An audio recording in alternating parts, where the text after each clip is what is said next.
And good afternoon. Good afternoon, Assalamu alaikum. This is Asim Rashid. I would like to thank Zeb's leadership for inviting me to talk about this very important subject, leadership lessons from technology leaders. And I welcome everyone to this conversation.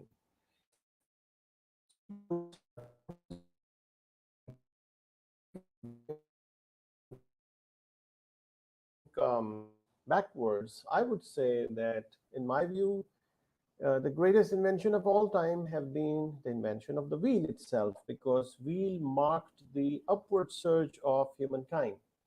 If you look at the various industrial revolutions that have happened in the world, so for example, first industrial revolution, it was about steam engine. The second industrial revolution was about mass production and electricity. The third industrial revolution came up with information and communication technology.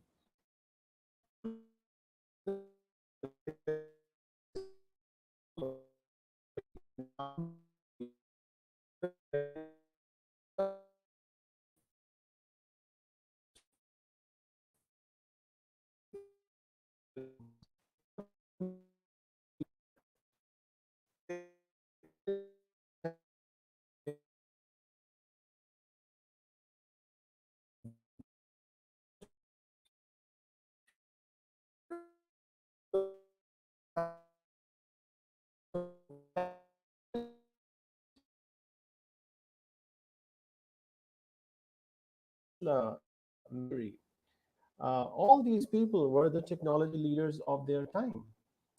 You can think about Mariam al-Stolabi, who was kind of a leader in technology, who worked on some kind of a GPS roughly 1,000+ years ago. You can think of Ibn Sina, who worked on the quarantine. You can think of Al-Khwarizmi when it comes to mathematics.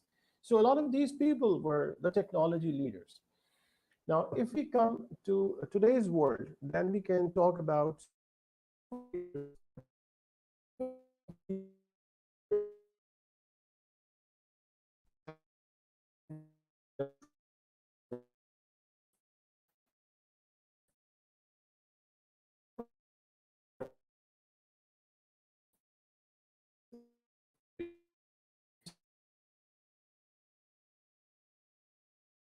people thought that what they are doing is crazy stuff, but it was not. I mean, look at what happened at the time of Edison and Tesla. I mean, some great innovation happened just because there were people who were thinking ahead of their time, ahead of the curve, and things like that. Coming to the current, technology era in which we are living right now, we can talk about so many technology leaders, and we can see what kind of lessons we can draw from their lives and their achievements and all that. Now, the list is pretty long, and it was very difficult for me to kind of make a short section out of huge spectrum, a huge galaxy of great leaders in technology. So I just picked up a few. And there are still so many important leaders in the domain of technology who have done great things. And it's very difficult to cover all of them in this short span. And I would also like to, take questions because that is an important aspect of today's show. So I would like to start with the technology leader, Ginny Rometty. Ginny Rometty, who worked for IBM, she came up with a great term, and we always used to hear about white collar jobs and blue collar jobs. But Ginny Rometty came up with the concept of new collar jobs. And what is new collar job? So Ginny Rometty actually kind of looked at the current debate that's happening across the globe about whether do you need a 4-year degree education or you need skills. And do we just need skills to get into the job market and develop ourselves based on that foundation? Or do we essentially need to have a 4-year degree?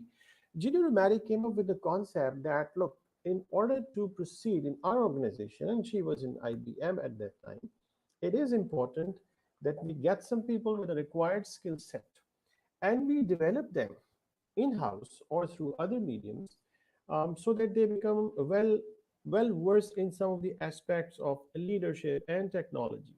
And she said that these are the people who may not be having the 4-year degree, but they may be having the right skill set, and we will develop them. And in this way, with the advent of artificial intelligence, a lot of new jobs will open up. We will have new collar jobs. So that was a revolutionary concept. And when you think of somebody talking like this, all that comes to your mind is just one word, and I would say vision. So technology leaders have a vision which is always ahead of their time, and they think a little different. So while a lot of people are consuming energies in the debate of 4 year degree education versus no 4 year degree education, she came up with an idea in which you can actually combine the two collars, the white and the blue, and actually create a new collar job. So vision. Technology leaders, great technology leaders, are visionary leaders. Mary Barra. Mary Barra is the CEO and the leader of General Motors, and another, great visionary leader. So, as General Motors decided to move into smart solutions and smart softwares for the cars, and General Motors is a 100-year-old company, very large organizations, and large organizations have very challenging structures in order to do innovation. So when the company acquired a small startup called Cruise, and that Cruise startup was all about setting up softwares for the cars, they were allowed to continue in their own location, and they were not asked to come into the General Motor premises and really get into their huge structure. They were still allowed to go ahead, create inventions, do innovation, and operate, in their own startup culture. Now that's a great thinking, because if you acquire a startup and you just bring it under the fold of a very large organization, then that startup's energy would be stifled with the large bureaucracy that is generally a trademark of huge organizations. So in a way, Mary Barra actually broke the status quo. So another trait of great technology leaders, they break the status quo. They do not live with the status quo. Third leader, Mag Whitman. Mag Whitman led the eBay, the e-commerce site, from 98 to 2008. And in her tenure, she acquired PayPal as well.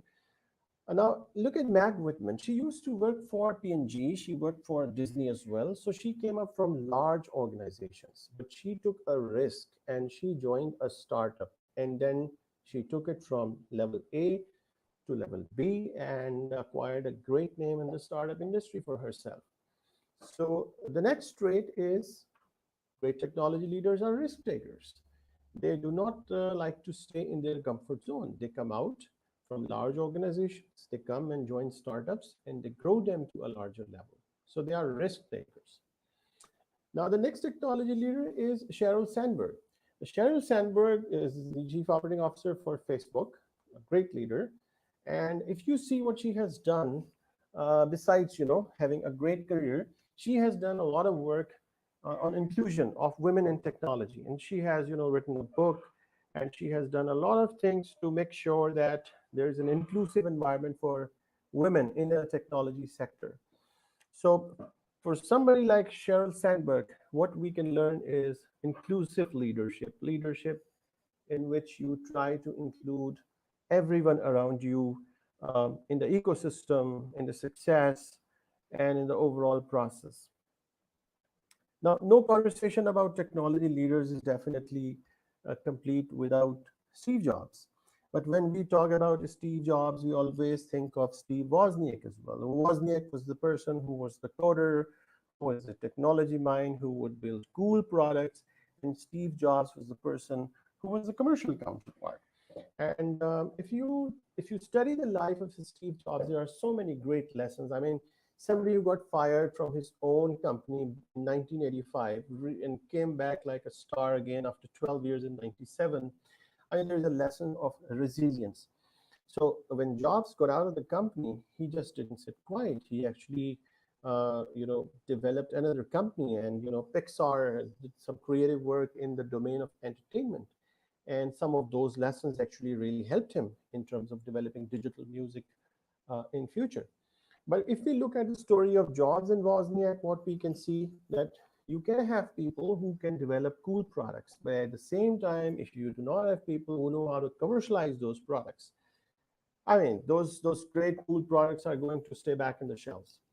So Jobs and Wozniak were a great combination in terms of product guy and the technology person and the commercial person and the person who knows how to market the products and how to take the company to the next level.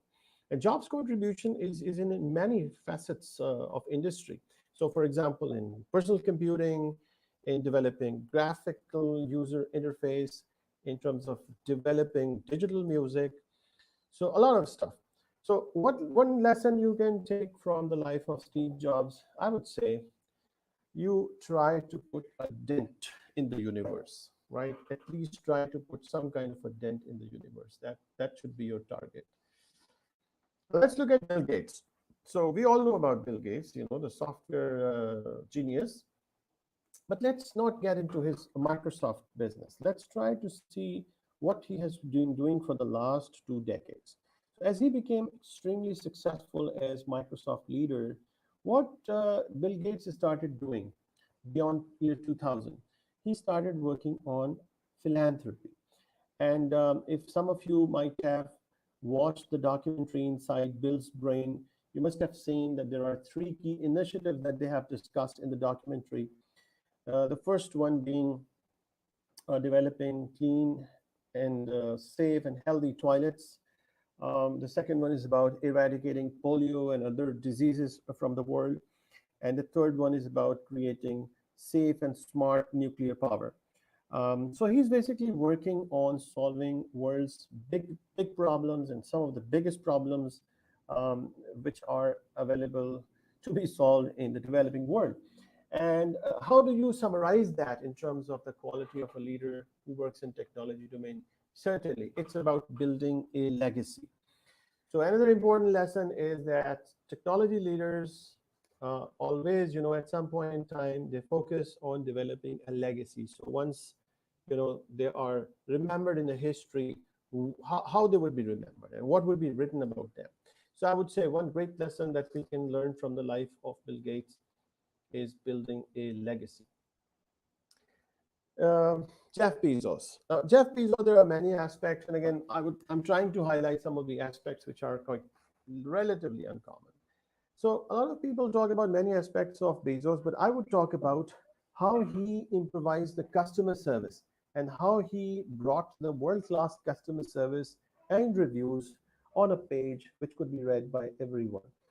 And those people who have first-hand experience of Amazon's customer service understand that their frontline employees who actually converse with you, who talk to you, who write to you, they are fully empowered to kind of solve your problems. They don't tell you that they will go back to their supervisors and they will get back to you.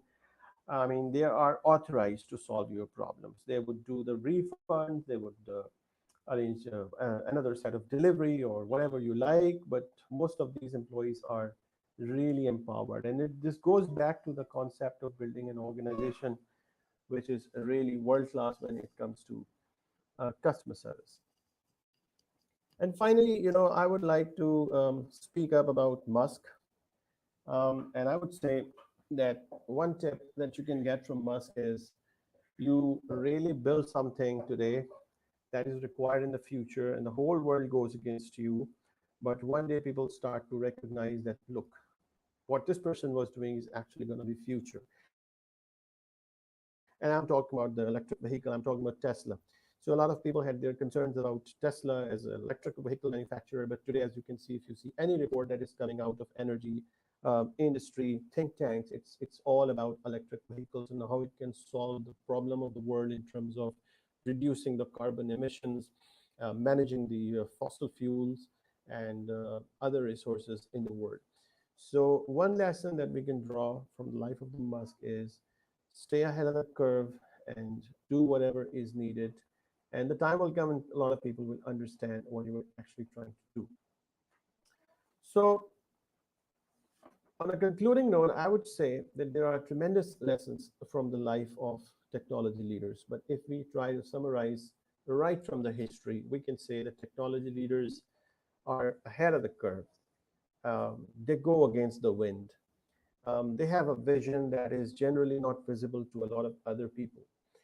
And this is the way they change the world.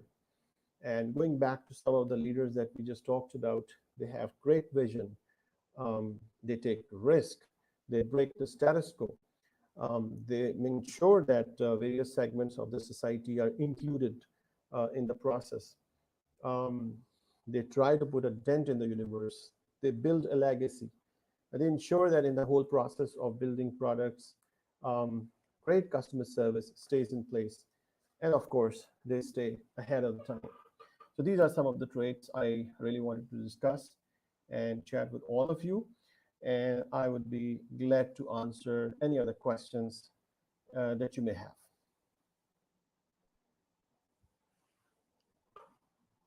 Questions?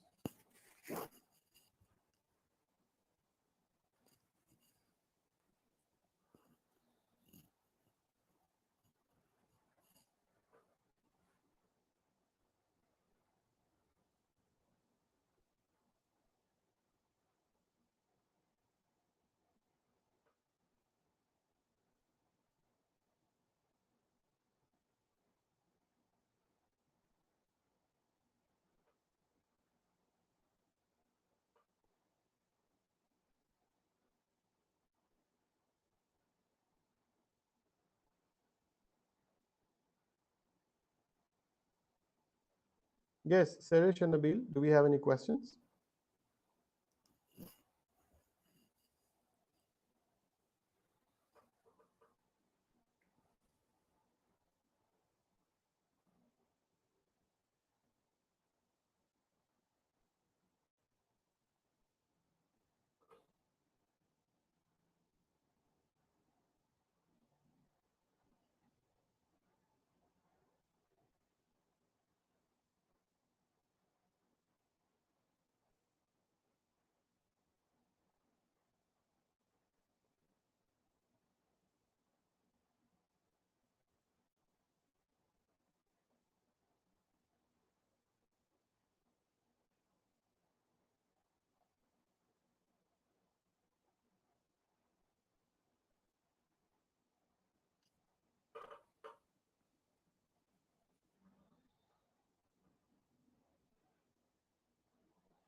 Okay, thank you, Sarish. So, just to summarize, some of the people are interested to hear the summary again of the entire discussion. The summary is exactly the way we started, that, one of the greatest invention of all time is the invention of wheel. The ultimate objective of the four industrial revolutions is about being faster, being better, and being cheaper. First industrial revolution was about steam engines. Second was about electricity and mass production. The third one was about information communication technology. And the fourth industrial revolution is a convolution, which we have the biological and physical and digital combination. And we also talked about the fact that we have technology leaders, not just today, um, and in fact in the past as well. And those were the great people like Galileo and Newtons and Edisons and Marie Curies and Teslas and so many other. And that's the way we go about it. Okay, so there is a question: who do you look up to for inspiration or mentorship? So I'm not sure if it is specifically about me, that who do I look up for, or in general for people. Um, Actually, um, for me, when it comes to myself, I look around. Some people try to look far for mentorship. But if you ask me, I try to look close as well. So many times we can person or a company or a situation where you can actually learn, and we can just look at that person and that situation and learn something from that situation. So in fact, it's about so many people who can act your mentors or coaches, depending upon the subject or the situation. So you can look far, you can look beyond, and you can learn from all of them. Okay, so the next question is, how do you keep your team motivated despite conflicts and obstacles? I think that's a great question. And one of the jobs of a leader is to ensure that the conflicts are, healthy conflicts are good because they actually are a source of innovation for the organization. But when it comes to unhealthy conflicts, it is the job of a leader to ensure that they are properly addressed, quickly addressed, and the teams get back on track for the ultimate goals of the organization or of the startup, whatever they are working. Motivation is about rewarding people from extrinsic rewards to intrinsic rewards, and sometimes it's about just making sure that people get instant gratification. So if they do something really well, you just give them praise right then and there. And as far as conflicts and obstacles are concerned, they keep coming. You solve few, and then something else will show up, and that's the way you go about it. So I mean, it's all about keeping a positive environment, more than recognition, and taking obstacles and conflicts as a regular a part of the life or part of the business. So that's the way I would look. So till I get another question, you're welcome. Hajra, till I get more questions, I would continue with my summary that in modern day leaders, we have spoken about several leaders and what we see as traits when we look at Meg Whitman, who moved from large organizations like P&G to a startup. We can learn that she actually took a big risk, and in that process, she was able to create tremendous value for the industry and a great name for herself. When we look at Ginny Rometty, we see, so we look at Meg Whitman as a risk taker. And when we look at Ginny Rometty, for example, when she spoke about these new collar jobs, I mean, that's about the vision. So instead of creating a conflict between degree holders and non-degree holders, she came up with a great idea that you can have new collar jobs for such people. So I would call that a visionary element. When we look at Mary Berra, for example, it's about how she, worked with the crews, and they were kept outside the bureaucracy of a very large organization so that they can continue to innovate. And that's like breaking the status quo. Sandberg, when we talk about Sheryl Sandberg, she did an inclusive leadership. Jobs, again, creating a dent in the universe. Gates, it's about building a legacy. Bezos is about building a world-class customer service. And finally, for Musk, it's about staying ahead of the curve and doing those things which are ahead of your time, despite the fact that you might get criticized for doing those things. So these are some of the elements and traits that we talked about. So any other questions?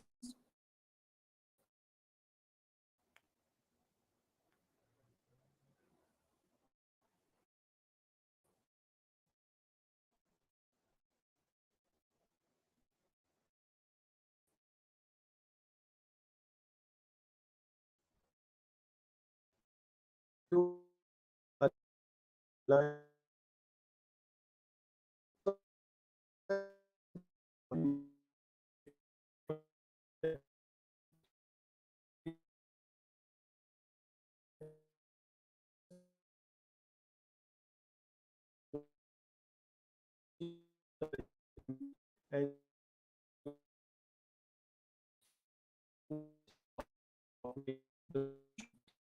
once the teams buy into your vision and mission, then they are certainly aligned with the overall execution plan. So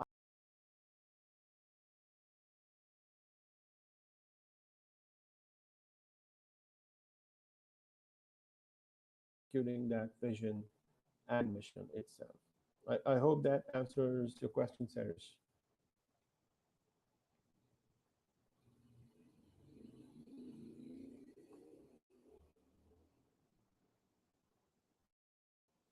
Any other questions?